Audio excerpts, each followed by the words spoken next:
ಕೊಲೆಯಾದ 12 ದಿನಗಳಲ್ಲಿ ಪುನೀತ್ ಹೇಳಿಕೆಯನ್ನ ಪಡೆಯಲಾಯಿತು ಅನ್ನುವಂತಹ ವಿವರಣೆಯನ್ನ ಕೂಡ ಇಲ್ಲಿ ನೀಡಲಾಗ್ತಾ ಇದೆ. ಐ ವಿಟ್ನೆಸ್ಗಳ ಬಗ್ಗೆ ಹಾಗೂ ಅವರ ಹೇಳಿಕೆಯ ಪಡೆದಿರುವ ಬಗ್ಗೆ ವಿವರಣೆಯ ಜೊತೆಗೆ ಕೊಲೆಯಾದ 12 ದಿನಗಳ ನಂತರ ಸ್ಟೇಟ್ಮೆಂಟ್ ಅನ್ನ ತೆಗೆದುಕೊಂಡಿದ್ದು ಪವನ್ ಕಾರನ್ನ ಬಳಸಿದ್ದರ ಬಗ್ಗೆ ಉಲ್ಲೇಖ ಮಾಡ್ತಾ ಇದ್ದಾರೆ ವಕೀಲರು. ನಂದೀಶ್ ಧನರಾಜ್ ಬಗ್ಗೆ ಉಲ್ಲೇಖವನ್ನ ಮಾಡ್ತಾ ಇದ್ದಾರೆ. ರೇಣುಕಸ್ವಾಮಿ ಮೇಲೆ ಹಲ್ಲೆ ನಡೆಸಿರುವ ಬಗ್ಗೆ ವಿವರಣೆಯನ್ನ ನೀಡ್ತಾ ಇದ್ದಾರೆ. ಯಾವ್ಯಾವ ರೀತಿ ಹಲ್ಲೆ ಮಾಡಿದ್ರು, ಏನು ಎತ್ತ ಅನ್ನೋದ್ರ ಬಗ್ಗೆಯೂ ಕೂಡ ಅಲ್ಲಿ ವಿವರಣೆಯನ್ನ ನೀಡ್ತಾ ಇದ್ದಾರೆ. ಇನ್ನ ಮತ್ತೊಂದು ಕಡೆ ಯಾರ್ಯಾರು ಪ್ರತ್ಯಕ್ಷದರ್ಶಿಗಳಿದ್ರು ಅವರ ಸ್ಟೇಟ್ಮೆಂಟ್ ಅನ್ನ ಎಷ್ಟು ದಿನಗಳಲ್ಲಿ ತೆಗೆದುಕೊಳ್ಳಲಾಯಿತು, ಏನು ಎತ್ತ ಅನ್ನೋದ್ರ ಬಗ್ಗೆಯೂ ಕೂಡ ಮಾಹಿತಿಯನ್ನ ನೀಡಲಾಗ್ತಾ ಇದೆ. ರೇಣುಕಸ್ವಾಮಿ ಮೇಲೆ ಹಲ್ಲೆ ಮಾಡಿದ ರೀತಿ ಹೇಗೆ, ಎಲೆಕ್ಟ್ರಿಕ್ ಶಾಕ್ ನೀಡಿ ಚಿತ್ರಹಿಂಸೆಯನ್ನ ನೀಡಿದ್ದಾರೆ, ಕೋಲುಗಳಿಂದ ಹಲ್ಲೆ ಮಾಡಿದ್ದಾರೆ, ಪವಿತ್ರ ಗೌಡ ಚಪ್ಪಲಿಯಿಂದ ಹೊಡೆದಿದ್ದ ಬಗ್ಗೆಯೂ ಕೂಡ ಸರ್ಕಾರದ ಪರ ವಕೀಲರು ಉಲ್ಲೇಖ ಮಾಡ್ತಾ ಇದ್ದಾರೆ. ರೇಣುಕಸ್ವಾಮಿಯ ಮೇಲೆ ಹಲ್ಲೆ ಮಾಡಿದ ರೀತಿ ಯಾವ ರೀತಿ ಇತ್ತು ಅನ್ನೋದ್ರ ಬಗ್ಗೆ ಮಾಹಿತಿಯನ್ನ ನೀಡ್ತಾ ಇರೋದು. ರೇಣುಕಸ್ವಾಮಿಗೆ ಎಲೆಕ್ಟ್ರಿಕ್ ಶಾಕ್ ನೀಡಿ ಹಲ್ಲೆಯನ್ನ ಮಾಡಿದ್ದು, ದೊಣ್ಣೆಗಳಿಂದ ಹೊಡೆದಿದ್ದು, ಈ ವಿಚಾರವನ್ನು ಕೂಡ ಅಲ್ಲಿ ಪ್ರಸ್ತಾಪ ಮಾಡುವಂತ ಕೆಲಸ ಆಗ್ತಾ ಇದೆ. ಇದರ ಜೊತೆಗೆ ಪವಿತ್ರ ಗೌಡ ಚಪ್ಪಲಿಯಿಂದ ಹೊಡೆದಿದ್ದ ಬಗ್ಗೆಯೂ ಕೂಡ ಉಲ್ಲೇಖಿಸ್ತಾ ಇದ್ದಾರೆ ಸರ್ಕಾರದ ಪರ ವಕೀಲರು. ಇದರಲ್ಲಿ ದರ್ಶನ್ ಪವಿತ್ರ ಪಾತ್ರ ಎಲ್ಲಿ ಬರುತ್ತೆ ಅಂತ ಪೀಠದ ಪ್ರಶ್ನೆ. ದರ್ಶನ್ ಪವಿತ್ರ ಗೌಡ ಪಾತ್ರ ಹೇಗೆ ಮತ್ತು ಎಲ್ಲಿ ಬರುತ್ತೆ ಈ ಕೊಲೆಯಲ್ಲಿ ಅನ್ನುವಂಥದ್ದನ್ನ ಸುಪ್ರೀಂ ಕೋರ್ಟ್ ಪ್ರಶ್ನೆ ಮಾಡ್ತಾ ಇದೆ. ಪವಿತ್ರ ಗೌಡ ಚಪ್ಪಲಿಯಿಂದ ಹಲ್ಲೆ ಮಾಡಿದ್ದಾರೆ ಅನ್ನೋದ್ರ ಬಗ್ಗೆ ವಕೀಲರು ಉತ್ತರ ನೀಡುವುದರ ಮೂಲಕ ಅವರ ಪಾತ್ರ ಈ ರೀತಿ ಇದೆ ಅಂತ ಹೇಳ್ತಾ ಇದ್ದಾರೆ. ದರ್ಶನ್ ಹಲ್ಲೆ ಮಾಡಿದ್ದು ಮತ್ತು ಪವಿತ್ರ ಗೌಡ ಹಲ್ಲೆ ಮಾಡಿದ್ದರ ಬಗ್ಗೆ ವಿವರಣೆಯನ್ನ ನೀಡ್ತಾ ಅವರ ಪಾತ್ರ ಈ ರೀತಿ ಇದೆ ಅಂತ ಹೇಳಿ ಸರ್ಕಾರದ ಪರ ವಕೀಲರು ಹೇಳ್ತಾ ಇದ್ದಾರೆ. ಪವಿತ್ರ ಗೌಡ ರೇಣುಕಸ್ವಾಮಿಗೆ ಚಪ್ಪಲಿಯಿಂದ ಹಲ್ಲೆ ಮಾಡಿದ್ರು, ಈ ರೀತಿ ಅವರು ಇದರಲ್ಲಿ ಇನ್ವಾಲ್ವ್ ಆಗಿದ್ದಾರೆ ಅಂತ ಹೇಳಿ ಮಾಹಿತಿಯನ್ನ ನೀಡಲಾಗ್ತಾ ಇದೆ. ಇವರಿಂದಾನೇ ಇವರ ಅಣತಿಯಂತೆ ಶೆಡ್ಗೆ ಕರೆಸಿದ್ದು, ಅಲ್ಲಿ ಬೇಕಾಬಿಟ್ಟಿಯಾಗಿ ಹಲ್ಲೆ ಮಾಡಿದ್ರು, ಚಿತ್ರಹಿಂಸೆಯನ್ನ ಕೊಟ್ಟರು, ಎಲೆಕ್ಟ್ರಿಕ್ ಶಾಕ್ ಕೊಟ್ಟರು, ದೊಣ್ಣೆಯಿಂದ ಹೊಡೆದ್ರು. ಅದಾದ್ಮೇಲೆ ಪವಿತ್ರ ಗೌಡ ಬಂದು ಕೂಡ ಚಪ್ಪಲಿಯಿಂದ ಹೊಡೆದ್ರು. ಈ ರೀತಿ ಇವರು ಇನ್ವಾಲ್ವ್ ಆಗಿದ್ದಾರೆ ಅಂತ ಹೇಳಿ ಕೋರ್ಟ್ಗೆ ವಿವರಣೆಯನ್ನ ನೀಡ್ತಾ ಇದ್ದಾರೆ ಸರ್ಕಾರದ ವಕೀಲರು. ವಿನಯ್ ಹಾಗೂ ದರ್ಶನ್ ಹಲವು ಬಾರಿ ಭೇಟಿಯಾಗಿದ್ರು ಅನ್ನುವಂಥ ವಿಚಾರವನ್ನು ಕೂಡ ಹೇಳ್ತಾ ಇದ್ದಾರೆ. ಬ್ಲಾಕ್ ಸ್ಕಾರ್ಪಿಯೋದಲ್ಲಿ ದರ್ಶನ್ ಪವಿತ್ರ ಬಂದಿದ್ದರು, ಪಟ್ಟಣಗೆರೆ ಶೆಡ್ಗೆ ಬಂದಿದ್ದನ್ನ ಪ್ರಸ್ತಾಪ ಮಾಡ್ತಾ ಇದ್ದಾರೆ. ರೇಣುಕಸ್ವಾಮಿಯನ್ನ ಹೊಡೆದು ವಿಡಿಯೋ ಕೂಡ ಮಾಡಲಾಗಿತ್ತು. ಇವರಿಬ್ಬರು ಪಟ್ಟಣಗೆರೆ ಶೆಡ್ಗೆ ಹೆಂಗ್ ಬಂದ್ರು ಅಂದ್ರೆ ಬ್ಲಾಕ್ ಸ್ಕಾರ್ಪಿಯೋದಲ್ಲಿ ಬಂದ್ರು. ಪಟ್ಟಣಗೆರೆ ಶೆಡ್ಗೆ ರೇಣುಕಸ್ವಾಮಿಯನ್ನ ಕರ್ಕೊಂಡು ಬಂದಿದ್ದಾರೆ ಅನ್ನುವಂಥ ವಿಚಾರ ಗೊತ್ತಾಗ್ತಾ ಇದ್ದಂತೆ ಬ್ಲಾಕ್ ಸ್ಕಾರ್ಪಿಯೋದಲ್ಲಿ ಅವರು ಬಂದಿದ್ದರು. ಎಸ್, ಈಗ ಏನು ಗಮನಿಸ್ತಾ ಇದ್ದೀರಲ್ಲ, ಇದು ಪಟ್ಟಣಗೆರೆ ಶೆಡ್ನ ಮುಂಭಾಗದಲ್ಲಿರುವಂತಹ ಸಿಸಿಟಿವಿ ಫುಟೇಜಸ್. ತಮ್ಮ ವೆಹಿಕಲ್ ಅಲ್ಲಿ ದರ್ಶನ್ ಬಂದಿದ್ದು, ಬ್ಲಾಕ್ ಸ್ಕಾರ್ಪಿಯೋದಲ್ಲಿ ಇವರೆಲ್ಲ ಬಂದಿದ್ದು, ಆ ಫುಟೇಜ್ ಅನ್ನು ಕೂಡ ತಾವೀಗ ಗಮನಿಸ್ತಾ ಇದ್ದೀರಿ ವೀಕ್ಷಕರೇ ರಿಪಬ್ಲಿಕ್ ಕನ್ನಡ ಸ್ಕ್ರೀನ್ ಮೇಲೆ. ಈ ವಿಚಾರವನ್ನೇ ಆಪ ಮಾಡುವಂತಹ ಕೆಲಸ ಆಗ್ತಾ ಇದೆ, ಇವ್ರು ಹೆಂಗ್ ಬಂದಿದ್ರು ಅಂತ ಹೇಳಿ. ಹಲ್ಲೆಯ ವಿಡಿಯೋ ಇತ್ತು, ಅದನ್ನ ಈಗ ಡಿಲೀಟ್ ಮಾಡಲಾಗಿದೆ.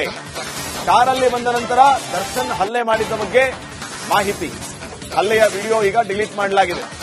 ಇವರು ಹಲ್ಲೆ ಮಾಡಿದ್ದಲ್ಲದೆ ವಿಡಿಯೋನೂ ಕೂಡ ಮಾಡಿಕೊಂಡಿದ್ರು ಅದನ್ನ, ಆದ್ರೆ ವಿಡಿಯೋ ಡಿಲೀಟ್ ಆಗಿದೆ ಅನ್ನುವಂತ ವಿಚಾರವನ್ನು ಹೇಳ್ತಾ ಇದ್ದಾರೆ.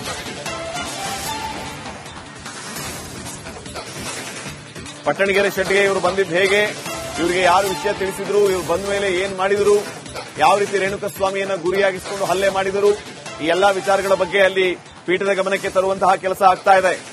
ವಿನಯ್ ಹಾಗೂ ದರ್ಶನ್ ಹಲವು ಬಾರಿ ಭೇಟಿಯಾಗಿದ್ರು. ಕ್ರಾಂತಿ ಸಿನಿಮಾದ ವಿಚಾರ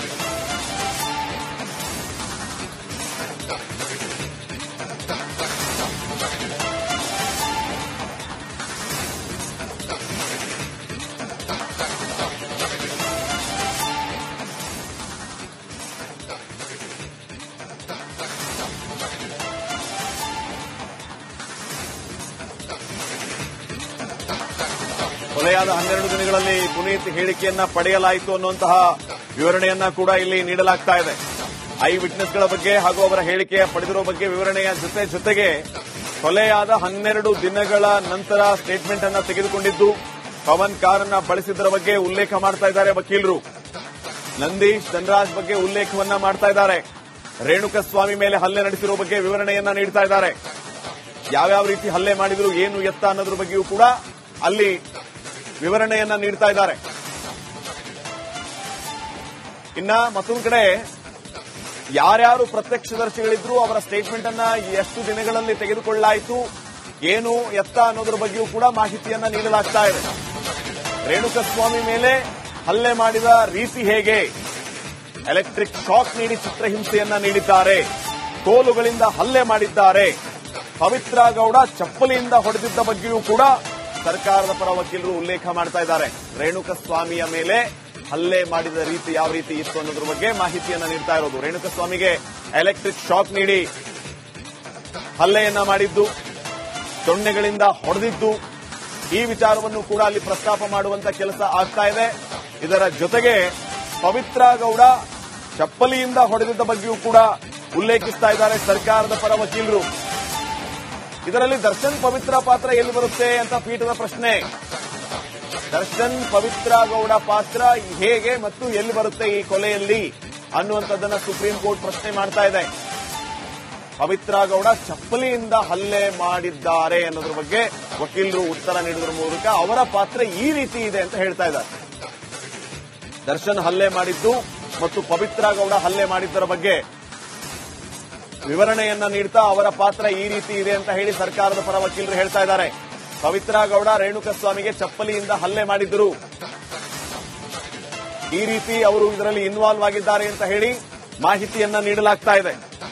ಇವರಿಂದಾನೇ ಇವರ ಅಣತಿಯಂತೆ ಶೆಡ್ಗೆ ಕರೆಸಿದ್ದು, ಅಲ್ಲಿ ಬೇಕಾಬಿಟ್ಟಿಯಾಗಿ ಹಲ್ಲೆ ಮಾಡಿದ್ರು, ಚಿತ್ರಹಿಂಸೆಯನ್ನ ಕೊಟ್ಟರು, ಎಲೆಕ್ಟ್ರಿಕ್ ಶಾಕ್ ಕೊಟ್ಟರು, ದೊಣ್ಣೆಯಿಂದ ಹೊಡೆದ್ರು, ಅದಾದ್ಮೇಲೆ ಪವಿತ್ರ ಗೌಡ ಬಂದು ಕೂಡ ಚಪ್ಪಲಿಯಿಂದ ಹೊಡೆದ್ರು, ಈ ರೀತಿ ಇವರು ಇನ್ವಾಲ್ವ್ ಆಗಿದ್ದಾರೆ ಅಂತ ಹೇಳಿ ಕೋರ್ಟ್ಗೆ ವಿವರಣೆಯನ್ನ ನೀಡ್ತಾ ಇದ್ದಾರೆ ಸರ್ಕಾರದ ವಕೀಲರು. ವಿನಯ್ ಹಾಗೂ ದರ್ಶನ್ ಹಲವು ಬಾರಿ ಭೇಟಿಯಾಗಿದ್ರು ಅನ್ನುವಂಥ ವಿಚಾರವನ್ನು ಕೂಡ ಹೇಳ್ತಾ ಇದ್ದಾರೆ. ಬ್ಲಾಕ್ ಸ್ಕಾರ್ಪಿಯೋದಲ್ಲಿ ದರ್ಶನ್ ಪವಿತ್ರ ಬಂದಿದ್ದರು, ಪಟ್ಟಣಗೆರೆ ಶೆಡ್ಗೆ ಬಂದಿದ್ದನ್ನ ಪ್ರಸ್ತಾಪ ಮಾಡ್ತಾ ಇದ್ದಾರೆ. ರೇಣುಕಸ್ವಾಮಿಯನ್ನ ಹೊಡೆದು ವಿಡಿಯೋ ಕೂಡ ಮಾಡಲಾಗಿತ್ತು. ಇವರಿಬ್ಬರು ಪಟ್ಟಣಗೆರೆ ಶೆಡ್ಗೆ ಹೆಂಗ್ ಬಂದ್ರು ಅಂದ್ರೆ ಬ್ಲಾಕ್ ಸ್ಕಾರ್ಪಿಯೋದಲ್ಲಿ ಬಂದ್ರು. ಪಟ್ಟಣಗೆರೆ ಶೆಡ್ಗೆ ರೇಣುಕಸ್ವಾಮಿಯನ್ನ ಕರ್ಕೊಂಡು ಬಂದಿದ್ದಾರೆ ಅನ್ನುವಂಥ ವಿಚಾರ ಗೊತ್ತಾಗ್ತಾ ಇದ್ದಂತೆ ಬ್ಲಾಕ್ ಸ್ಕಾರ್ಪಿಯೋದಲ್ಲಿ ಅವರು ಬಂದಿದ್ದರು. ಎಸ್, ಈಗ ಏನು ಗಮನಿಸ್ತಾ ಇದ್ದೀರಲ್ಲ, ಇದು ಪಟ್ಟಣಗೆರೆ ಶೆಡ್ನ ಮುಂಭಾಗದಲ್ಲಿರುವಂತಹ ಸಿಸಿಟಿವಿ ಫುಟೇಜಸ್. ತಮ್ಮ ವೆಹಿಕಲ್ ಅಲ್ಲಿ ದರ್ಶನ್ ಬಂದಿದ್ದು, ಬ್ಲಾಕ್ ಸ್ಕಾರ್ಪಿಯೋದಲ್ಲಿ ಇವರೆಲ್ಲ ಬಂದಿದ್ದು, ಆ ಫುಟೇಜ್ ಅನ್ನು ಕೂಡ ತಾವೀಗ ಗಮನಿಸ್ತಾ ಇದ್ದೀರಿ ವೀಕ್ಷಕರು ರಿಪಬ್ಲಿಕ್ ಕನ್ನಡ ಸ್ಕ್ರೀನ್ ಮೇಲೆ. ಈ ವಿಚಾರವನ್ನೇ ಆಪ ಮಾಡುವಂತಹ ಕೆಲಸ ಆಗ್ತಾ ಇದೆ, ಇವ್ರು ಹೆಂಗ್ ಬಂದಿದ್ರು ಅಂತ ಹೇಳಿ. ಹಲ್ಲೆಯ ವಿಡಿಯೋ ಇತ್ತು, ಅದನ್ನ ಈಗ ಡಿಲೀಟ್ ಮಾಡಲಾಗಿದೆ. ಕಾರಲ್ಲಿ ಬಂದ ನಂತರ ದರ್ಶನ್ ಹಲ್ಲೆ ಮಾಡಿದ್ದ ಬಗ್ಗೆ ಮಾಹಿತಿ, ಹಲ್ಲೆಯ ವಿಡಿಯೋ ಈಗ ಡಿಲೀಟ್ ಮಾಡಲಾಗಿದೆ. ಇವರು ಹಲ್ಲೆ ಮಾಡಿದ್ದಲ್ಲದೆ ವಿಡಿಯೋನೂ ಕೂಡ ಮಾಡಿಕೊಂಡಿದ್ರು ಅದನ್ನ, ಆದ್ರೆ ವಿಡಿಯೋ ಡಿಲೀಟ್ ಆಗಿದೆ ಅನ್ನುವಂತ ವಿಚಾರವನ್ನು ಹೇಳ್ತಾ ಇದ್ದಾರೆ.